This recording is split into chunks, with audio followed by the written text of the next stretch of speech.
Hello అండి. అందరికీ నమస్కారం.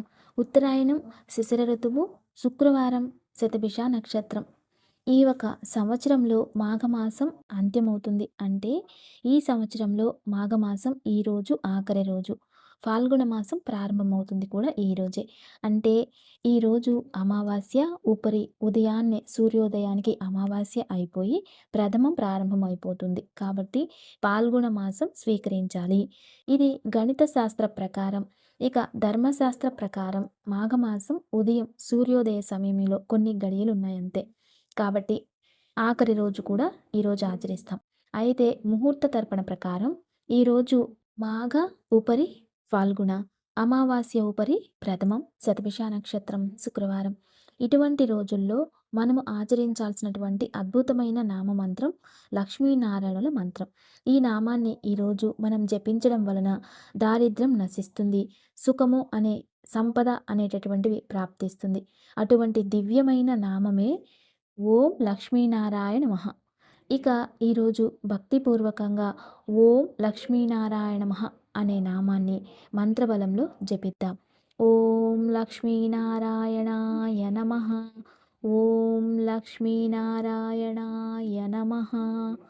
ఓం లక్ష్మీనారాయణాయ నమః అనే మంత్రాన్ని జపించాలి. ఈరోజు ఓం లక్ష్మీనారాయణాయ నమః అనే మంత్రాన్ని అనే నామాన్ని 108 సార్లు జపించాలి. ఇక ఈరోజు ఈ నామాన్ని జపించడం వలన మీకు అద్భుతమైన ఒక అనుగ్రహం ప్రాప్తిస్తుంది.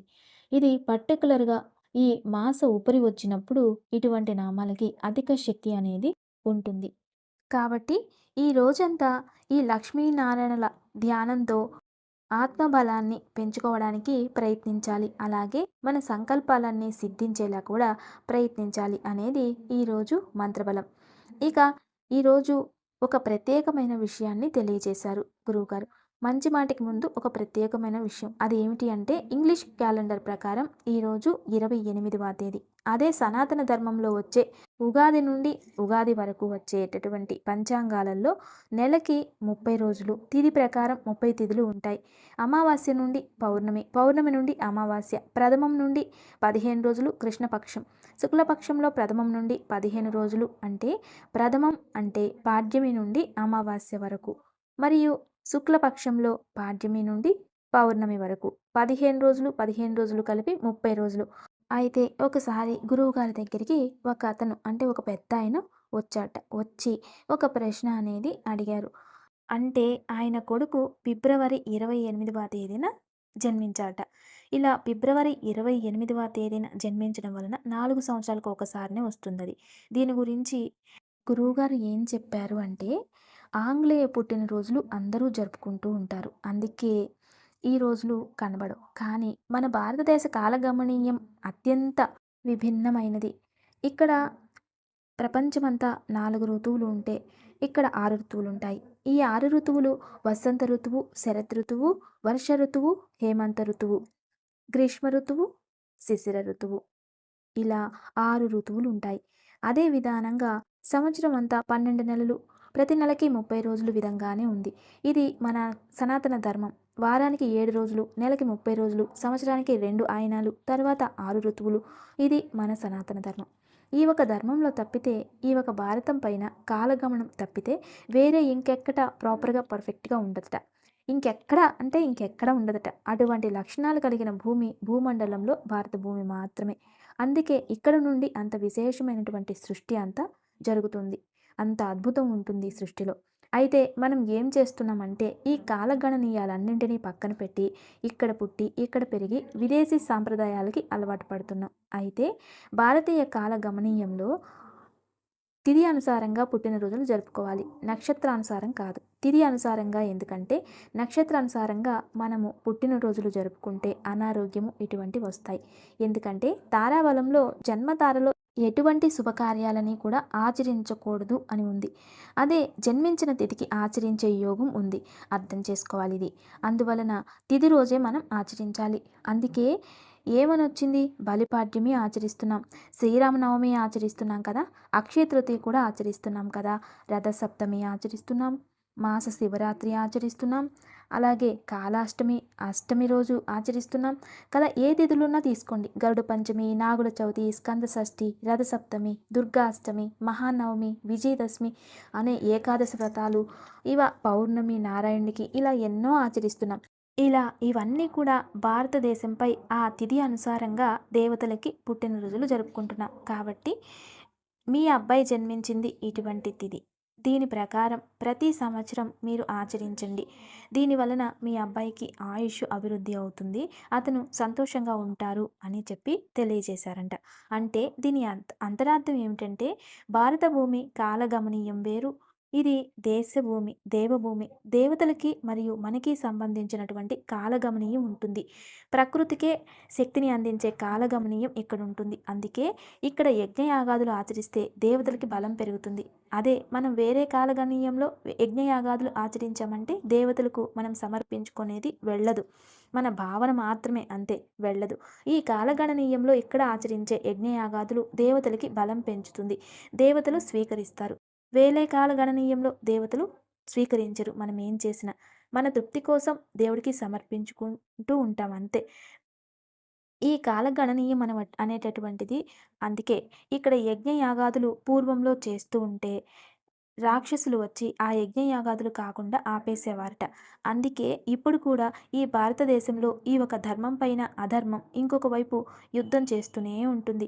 మనం ఎన్ని పూజలు చేసినా, ఏం ఆచరించినా, ఎంత పెద్ద యాగాలు చేసినా దాన్ని భిన్నం చేయడానికి లేదా దాని విరుద్ధమైన చర్యలు చేసుకోవడానికి ఇంకొక శక్తి ఉత్పత్తి అవుతూ ఉంటుంది. పూర్వంలో అయితే రాక్షసులు వచ్చేవారు. ఇప్పుడు మనుషుల్లోనే 2 గుణాలున్నాయని తెలుస్తుంది. అది కలియుగం ప్రారంభమైతే మనుషుల్లోనే 2 గుణాలు ఉంటాయని, అలా ఒకవైపు ధర్మం, మరోవైపు భక్తి మార్గాన్ని ఎన్నుకుంటే, మరొక వైపు ధర్మము మరియు ఈ భక్తి మార్గాన్ని భిన్నం చేయడానికి రాక్షసులు కూడా మనుషుల రూపంగానే ఉత్పత్తి అవుతారు. అది కలియుగం. అందువలన ఈ కలియుగంలో అందరూ కూడా భక్తి శ్రద్ధలతో భగవంతుడి ముందు మీరు ఏం చేసినా, ఏం కోరుకున్నా జరుగుతుంది. కానీ మీరు పరిపూర్ణ శ్రద్ధ, నమ్మకం, భక్తి ఈ మూడింటిని కలిపి పరిపూర్ణమైన భక్తితో పూజని ఆచరించాలి. అప్పుడే ఏది కోరుకున్నా కూడా అది జరిగి తీరుతుంది. అంటే భగవంతుడు మన ముందు ప్రత్యక్షమైనా కూడా మన భక్తి చెలించకూడదు. అంత భక్తి ఉంటే ఆ భక్తికి ప్రతిరోజు మనం పూజ చేస్తే ఎటువంటి ఫలమో దాన్ని 70% ఎక్స్ట్రా భక్తి వస్తుందట. అంటే ప్రతిఫలం ప్రాప్తిస్తుందట. ప్రేమ, శ్రద్ధ, భక్తితో కలిగిన పూజల్లో 70% అధికమైన ప్రతిఫలం మనకి ప్రాప్తిస్తుందట. 7 నిమిషాలు పూజిస్తే ఎటువంటి పుణ్యఫలమో 1 నిమిషంలోనే అంత పుణ్యఫలం ప్రాప్తిస్తుంది. ఈ 3 ఏకకాలంలో భగవంతుని దగ్గర ఉంచితే. అందుకే భక్తి, ప్రేమతో, శ్రద్ధతో, నమ్మకంతో భగవంతుణ్ణి పూజించాలి. ఇక తారాబలం తెలుసుకుందాం. ఈరోజు శతభిష నక్షత్రం, నిత్య నక్షత్రం. ముందుగా అశ్విని, మఘ, మూల నక్షత్రంలో జన్మించిన వారికి సాధక తార శుభమే. భరణి, పుబ్బ, పూర్వాషాఢ నక్షత్రంలో జన్మించిన వారికి ప్రత్యతార. ఇది మీకు అంత శుభం కాదు, జాగ్రత్త వహించాలి. కృతిక, ఉత్తర, ఉత్తరాషాఢ నక్షత్రం వారికి క్షేమతార. అత్యంత మహోత్తరమైనటువంటి రోజు, ఉపయోగం చేసుకోండి. రోహిణి, హస్త, శ్రవణ నక్షత్రం వారికి విపత్తార. మీకు అంత మంచిది కాదు, జాగ్రత్త వహించండి. ఇక మృగశిర, చిత్త, ధనిష్ట నక్షత్రం వారికి సంపత్తార. ఆర్థికంగా అభివృద్ధి చెందుతారు, మంచిది, ఉపయోగం చేసుకోండి. ఆరుద్ర, స్వాతి, శతభిష నక్షత్రానికి జన్మతార. ఆరోగ్య సమస్యలు, జాగ్రత్త వహించండి. పునర్వసు, విశాఖ, పూర్వభాద్రపద, పరమమిత్రతార. ఉపయోగం చేసుకోండి, శుభం. పుష్య, అనురాధ, ఉత్తరాభాద్రపద, మిత్రతార. ఈరోజు శుభం చేసుకోండి. ఆశ్లేష, జ్యేష్ఠ, రేవతి నక్షత్రం వారికి నైదవతార. ఈరోజు కాస్త అశుభ ఫలాలు ఉంటాయి, జాగ్రత్త వహించండి. ఇక దివ్య పూజ.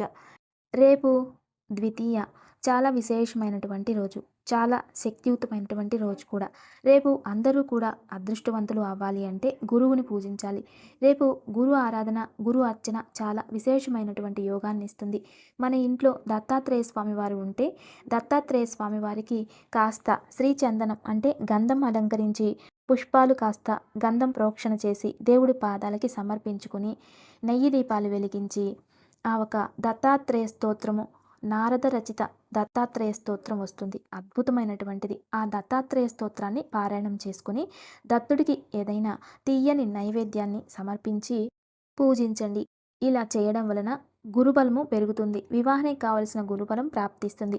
ఉద్యోగ బలము, ఉద్యోగానికి కావలసిన గురుబలం ప్రాప్తిస్తుంది.